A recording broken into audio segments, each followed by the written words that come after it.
Assalamualaikum warahmatullahi wabarakatuh. Nama saya Muhammad Rashid Putra. Saya adalah siswa dari kelas 1191 SMA Negeri 1 Batam. Saya di sini hendak menjelaskan mengenai peradilan untuk pelanggaran HAM yang berat. Jadi sebelum kita mulai, kita bahas dulu dasar hukum untuk peradilan ini. Dasar hukum dari peradilan ini ialah UU RI nomor 26 tahun 2000. Menurut UU ini, peradilan ini masih bersandarkan kepada KUHP atau Kitab Undang-Undang Hukum Acara Pidana. Dan menurut UU ini, terdapat 6 proses dalam peradilan ini. Pertama ialah penyelidikan, penyidikan, penuntutan, kemudian ada pemeriksaan, kemudian ada penangkapan, dan penahanan. Saya akan jelaskan semua ini. Jadi pertama, sebelum kita masuk ke penyelidikan, ada masyarakat. Masyarakat itu bisa melaporkan sebuah pelanggaran HAM kepada Komnas HAM. Komnas HAM akan menerima laporan tersebut, dan jikalau mereka yakin dan percaya kalau laporan tersebut mungkin terjadi atau mungkin merupakan sesuatu yang fakta atau yang nyata, mereka akan membentuk sebuah tim yang disebut dengan tim ad hoc untuk menyelidiki laporan tersebut. Tim ini itu dibentuk dari unsur-unsur masyarakat dan dari Komnas HAM sendiri. Tim penyelidik ini akan menyelidiki laporan yang diberikan oleh masyarakat. Dan jika ditemukan misalkan adanya pelanggaran HAM yang terjadi, mereka akan membuat laporan yang akan dikirimkan kepada Jaksa Agung. Jaksa Agung sendiri setelah menerima laporan tersebut akan membentuk tim yang disebut dengan tim penyidik.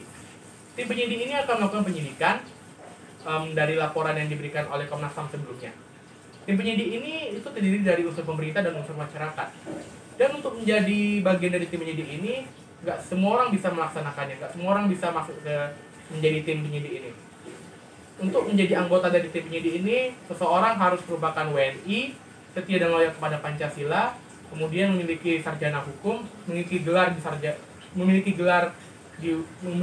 sarjana di hukum, selanjutnya dan memiliki umur minimal 40 tahun dan maksimal 65 tahun. Tim penyidik ini memiliki waktu selama 90 hari untuk melaksanakan tugasnya, tetapi jika kurang bisa ditambah 60 hari. Koreksi, waktunya ialah 90 hari, kemudian bisa ditambah 90 hari oleh Ketua Pengadilan HAM, baru bisa tambah lagi 60 hari. Maaf atas kesalahan yang dikatakan pada saya pada masa itu. Oleh Ketua Pengadilan HAM yang terkait. Setelah ditemukan bukti yang cukup kuat dan ditemukan juga tersangka yang melaksanakan pelanggaran tersebut, maka tim penyidik akan memberikan laporan ini, akan memberikan bukti-bukti dan misalkan semua hal ini dalam bentuk laporan kepada Jaksa Agung. Kemudian Jaksa Agung akan melaksanakan penuntutan umum. Jaksa Agung saat melaksanakan penuntutan ini akan membentuk tim ad hoc yang bertugas untuk menuntut, atau umumnya disebut dengan tim penuntut. Tim penuntut ini memiliki anggota yang terdiri dari unsur pemerintah dan unsur masyarakat.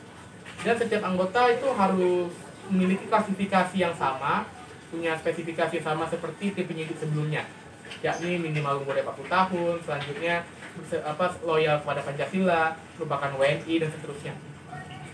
Sebelum mereka melaksanakan tugasnya, tim penuntut ini harus mengucapkan sumpah dan janji.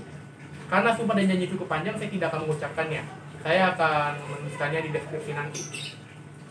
Selanjutnya, mereka diberi waktu selama 30 hari. Tetapi jika kurang tambah 20 oleh Ketua Pengadilan HAM terkait, jika kurang tambah lagi 20. Setelah dilaksanakan penuntutan, ada lagi yang disebut dengan pemeriksaan. Pemeriksaan ini juga tergantung pada pengadilannya. Kan ada pengadilan HAM yang pengadilan negara, pengadilan tinggi, dan pengadilan MA.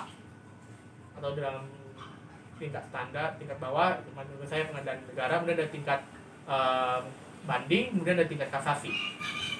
Pada tingkat negara atau tingkat pengadilan negara, pemeriksaan itu diberi waktu selama 180 hari.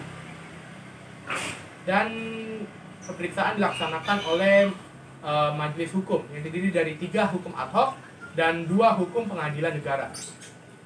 Kemudian untuk pengadilan tinggi dan pengadilan MA, itu mereka diberi waktu selama 90 hari. Dan mereka dipimpin oleh majelis hukum juga.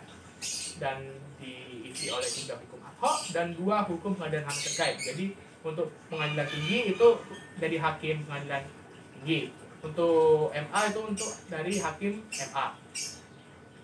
Selanjutnya penangkapan dan penahanan. Jadi menurut UU RI nomor 26 tahun 2000, Jaksa Agung itu memiliki hak untuk menangkap seseorang dengan alasan yang jelas. Jadi mereka bisa mengeluarkan surat perintah untuk menangkap tersangka tertentu. Fungsi dari penangkapan ini supaya tersangka tidak kabur atau merusak bukti-bukti yang ada. Jadi setelah ditangkap, mereka akan ditahan. Penahanan ini sebenarnya juga tergantung pada proses yang sedang terjadi. Jadi contohnya untuk penyidikan, misalkan penahanan untuk penyidikan, waktu yang diberikan ya 60 hari. Tapi bisa ditambah 60 hari oleh Ketua Pengadilan HAM yang terkait. Kalau misalkan untuk penuntutan, maksudnya saya penahanan untuk penuntutan, mereka diberi waktu selama 30 hari, tapi bisa tambah 20 hari oleh Ketua Pengadilan HAM yang terkait, dan bisa tambah lagi 20 hari kalau kurang. Selanjutnya untuk penahanan untuk pemeriksaan. Kalau dalam pengadilan negara, mereka diberi waktu penahanannya selama 60 hari. Jika kurang tambah lagi 30 oleh Ketua Pengadilan Negara. Untuk pengadilan tinggi dan pengadilan MA, mereka ditahan selama 60 hari, tetapi bisa tambahkan 30 hari menjadi 60 hari oleh Ketua Pengadilan HAM yang terkait. Jadi kalau pengadilan tinggi oleh Ketua Pengadilan Tinggi, jikalau untuk pengadilan MA itu ditambahkan oleh Ketua Pengadilan MA. Baiklah, ini semua proses mekanisme peradilan pelanggaran HAM yang berat. Jadi semoga informasi yang saya berikan cukup lengkap dan cukup akurat. Ingat lagi, ini cuma simplifikasi, jadi saya tidak memasukkan pasal-pasalnya dan tidak memasukkan aturan-aturan yang lebih lengkapnya lagi. Jika ada kesalahan, mohon maaf. Saya tutup. Wassalamualaikum warahmatullahi wabarakatuh.